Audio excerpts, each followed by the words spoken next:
comenzar a hablar sobre este tema, necesitamos saber un poco el contexto histórico de la Guerra del Pacífico.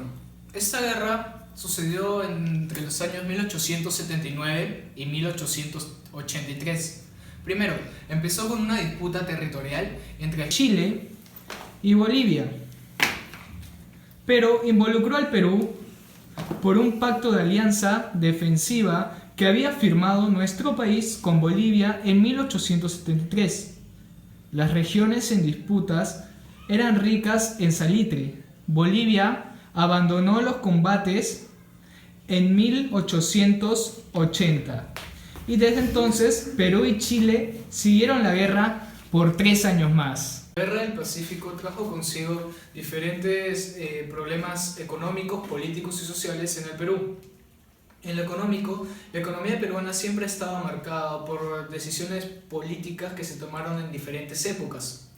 Hablaremos sobre el PBI durante la Guerra del Pacífico. El PBI del Perú creció considerablemente hasta antes de la Guerra del Pacífico. Esto permitió que el Perú se desarrolle. Durante la Guerra del Pacífico, en 1873, el PBI fue creciendo, ocasionando un déficit hasta llegar a su punto más bajo, que fue en 1884, punto en donde el PBI del Perú se fue incrementando progresivamente. A continuación podremos ver un cuadro que nos muestra la evolución del PBI per cápita entre Chile y Perú entre los años 1820 y 2011. Podemos apreciar que el PBI de Chile siempre se mantiene superior al PBI de Perú, hasta el margen de los años 1970 y 1980, donde se encuentran en un punto igual el PBI per cápita de Chile y el PBI per cápita de Perú. Pero posteriormente el PBI de Chile siempre se mantiene superior al de Perú. La deuda externa del Perú en estos años fue de 37 millones de libras esterlinas. Las reservas del guano se agotaron. En 1879 el sistema bancario quebró. Y en 1886 la deuda pública externa ascendió a 51 millones de libras esterlinas. Claramente esto perjudicó al gobierno peruano y a la economía de este. La deuda pública externa se incrementó 55 veces más a los ingresos fiscales de ese mismo año.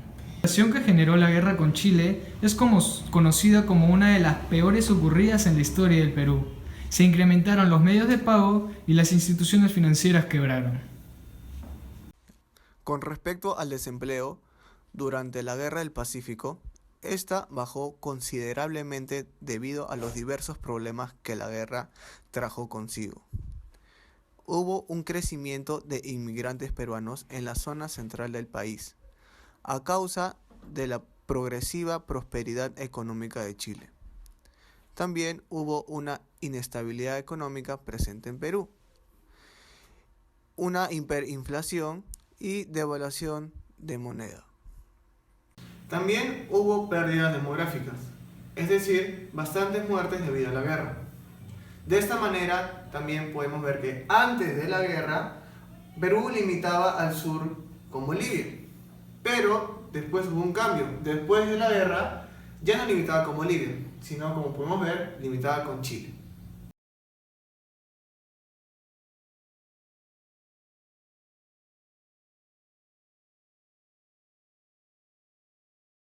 Hay causas reales y hay causas que de alguna manera buscan que dibujar, ¿no?, una determinada situación.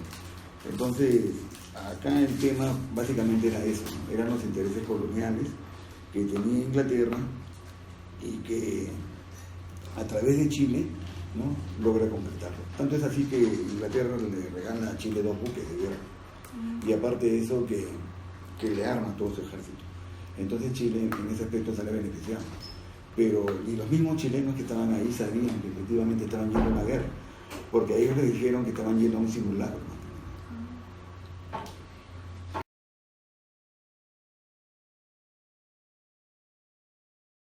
Bueno, la situación antes de la guerra con el Perú era una situación, o sea, normalmente cuando tú hablas de un país como el Perú en esos tiempos, estabas hablando de un país en vías de desarrollo, ¿no? Entonces generalmente son países que viven más que nada de los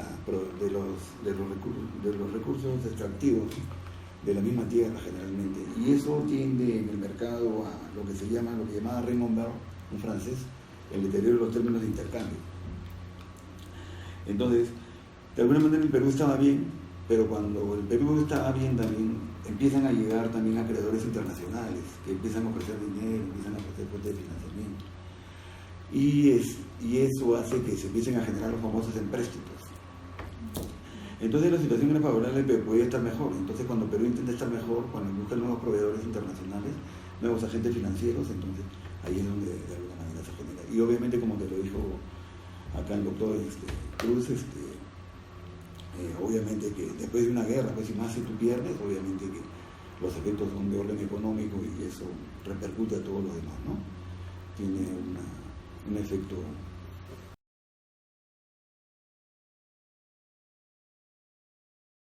Pero en términos reales también, por ejemplo, hay también la historia nos enmarca dentro de un contexto que no es tan real, ¿no? Porque hacen ver como que los bolivianos nos dejaron solos en determinadas batallas.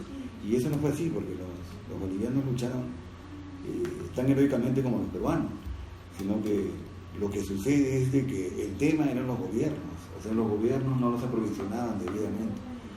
Y esa fue la situación. Tanto es así que muchas de las batallas que se presentaron, los peruanos estuvieron a punto de ganar, pero por un tema de sazón, o sea, lucharon tan fieramente que los chilenos empezaron a retroceder. Y tanto es así que los oficiales chilenos empezaron a matar a sus soldados para que no huyan. Y ahí es donde ganan, porque no tenían provisión, no tenían nada, ¿no?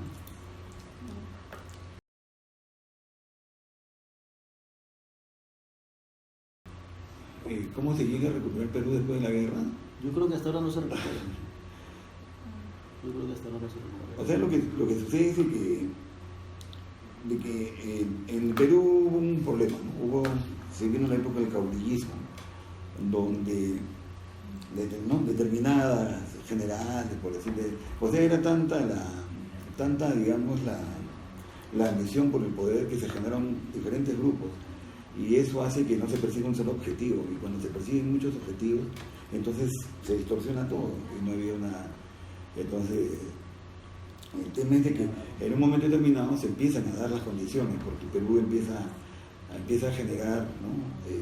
Nuevos productos, ¿no? Como la parte del cobre, ¿no? El zinc, la plata, y así, ¿no? Y otras, la misma pesca, situaciones que se van presentando que de alguna manera los países desarrollados, ¿no? Con sus nuevas tecnologías sabían lo que existía ahí.